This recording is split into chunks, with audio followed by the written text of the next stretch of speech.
C'est donc la dernière ligne droite pour les candidats. On va parler de ces municipales avec vous, Grégoire Milot, politologue et président du cabinet État d'Esprit. La semaine dernière a été difficile pour La République En Marche après la démission soudaine de Benjamin Griveaux. C'est un bon choix, Agnès Buzyn ? Écoutez, la spirale de la défaite est stoppée. On va voir un petit peu quel va être l'impact. Mais ce qui est vrai, c'est que ça ne pouvait pas être pire.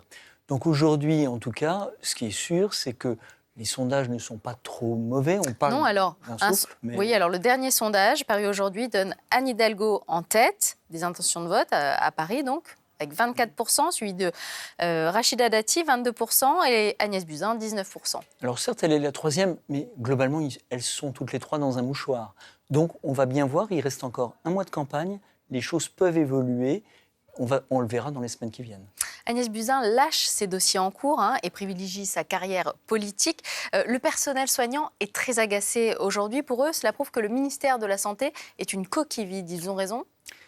Moi, je me rappelle de Jacques Chirac, où quand il est passé du ministère de l'Agriculture au ministère de l'Intérieur, on a dit qu'il passait des poulets au poulet. Parce qu'en fait, à l'époque, c'est vrai qu'on changeait de ministère très, très rapidement. Il ne faut pas oublier qu'il y a une administration et qu'il y a un certain nombre de directeurs d'administration centrale et des politiques qui sont présents et qui connaissent le dossier. Et c'est le cas en particulier d'Olivier Véran, qui travaille depuis 10 ans dans le monde politique sur ce sujet-là et qui est médecin. La bataille de Paris est-elle perdue pour La République En Marche ? Non, parce que c'est une bataille qui est à 3 tours. Or, aujourd'hui, on l'a vu, les 3 candidates sont dans un mouchoir. On va bien voir quelles sont les évolutions et surtout, comment ça va se passer au 3e tour. Avec une autre clé aussi, c'est l'attitude de M. Villani. Parce qu'aujourd'hui, les sondages montrent qu'il baisse de plus en plus. Que va-t-il faire ? En tout cas, c'est vrai que les voix d'Agnès Buzyn plus celles de Cédric Villani peuvent lui permettre d'avoir un certain nombre d'élus. Alors, un duel Rachida Dati-Anne Hidalgo, ce serait l'illustration d'un retour du clivage traditionnel gauche-droite ou ce serait juste un épiphénomène ? En fait, les élections municipales sont des élections classiques où l'étiquette politique est un peu différente. C'est sûr qu'on est dans une élection qui est plutôt favorable aux républicains et aux socialistes qui sont déjà bien présents.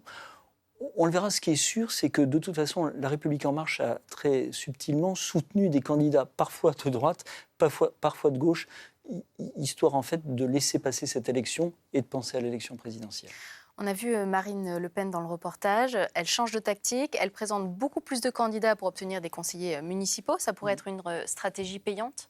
C'est une stratégie de présence. C'est évident qu'aujourd'hui, les mouvements politiques ont du mal à mobiliser sur l'ensemble du territoire. Et là, elle veut avant tout rappeler qu'elle est là, qu'elle est présente. Et il ne faut pas oublier les intentions de vote en sa faveur. Alors le résultat national, est-ce que ce résultat peut avoir un impact sur les présidentielles dans 2 ans ? Oui, et je pense aux élections européennes où on avait déjà enterré La République En Marche. Or, le résultat de la liste LREM avait montré que le président de la République avait toujours une force politique. On le verra, mais en tout cas, je ne doute pas que la présence de LREM va se structurer et s'inscrire dans la durée. Autre difficulté pour la majorité, la réforme des retraites. Après 6 jours de débat à l'Assemblée, les députés ont adopté 2 premiers amendements. Il y en avait 41 000. Il reste 2 semaines pour en examiner 35 000. C'est jouable ? Non, ce n'est pas jouable parce qu'on connaît le temps pour étudier tous les amendements. Alors, c'est vrai qu'il ne faut pas oublier qu'à partir du moment où le gouvernement dira on est obligé d'utiliser le 49.3, il n'y aura plus de discussion sur le projet. Le projet sera voté en l'état. Ce qui est dommage, parce qu'on l'a bien vu d'ailleurs, il y a 2 amendements qui sont passés à l'unanimité cette semaine, ce qui prouve que quand on limite les amendements, on peut les étudier et pourquoi pas les intégrer dans la loi. Alors 41 000 amendements, là on est vraiment dans une stratégie d'obstruction, il n'y a aucun débat possible. C'est complètement de l'obstruction parce qu'il faut regarder ces 41 000 amendements. Des fois c'est uniquement des amendements de virgule et de changement de mots. Donc c'est une stratégie qu'on a connue depuis 1981, je m'en rappelle très bien, ça a été la première stratégie de la droite face à François Mitterrand, c'est de déposer des amendements. Quelle serait la conséquence d'un 49.3 aujourd'hui ? La conséquence, c'est que la loi passerait. Avec le bon côté, c'est que le président de la République pourra montrer que cette réforme des retraites, il a débattu, il l'a voulu, elle est passée. En revanche, évidemment, son image de réformateur et de capacité d'écouter et d'intégrer l'ensemble des positions serait mise à mal. Ça lui serait préjudiciable pour les présidentielles?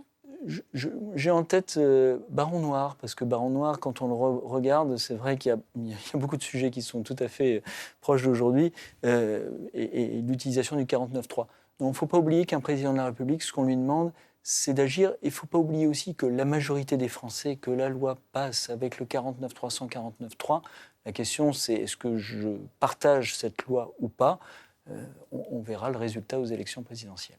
Je vous remercie, Grégoire Milot, pour votre éclairage. Vous êtes politologue et président du cabinet d'État d'Esprit. Merci d'avoir accepté notre invitation.